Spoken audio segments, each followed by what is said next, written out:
There's this famous story, you'll probably know it, is one of his research laboratories caught on fire, and they sent him a message, and he came out and he watched, and the whole research laboratory was in flames, and it burned down with all the notes and experiments and everything else. And he called his wife. He said, "Honey, you've got to get over here and look at this. You're never going to see anything like this again in your whole life." And so his wife came, and they stood out there and they watched the going up in flames. He said, "You know what we can do now? We can start over with none of the mistakes of the past to interfere with us. We can start brand new." And so he looked at it as a great opportunity. There's a way, by the way, a technique which I have taught to many businesses. And the technique is, imagine that you went to work one day and their entire building had burned to the ground. All right. Many companies have all kinds of ups and downs and so on. But just imagine you arrive at work and the factory business office is burned to the ground. Fortunately, the staff had gotten out into the parking lot so that nobody was hurt, but the business was gone.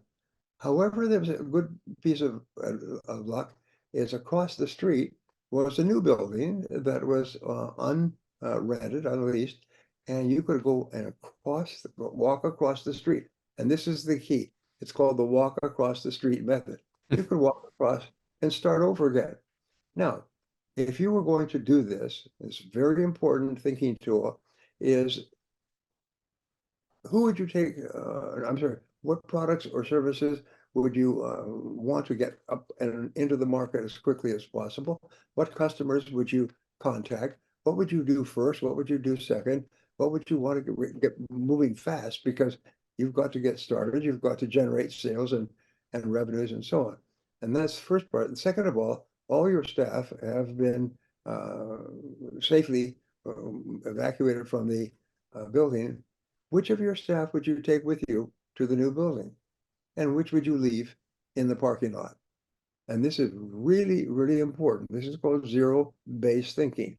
If you were starting over from scratch, what would you do more of? What would you do less of? So what products or services would you continue to offer? What products or services would you no longer offer? What Mhm. people bring with you? What people would you leave behind? And so thinking like this is something I used to teach in strategic planning.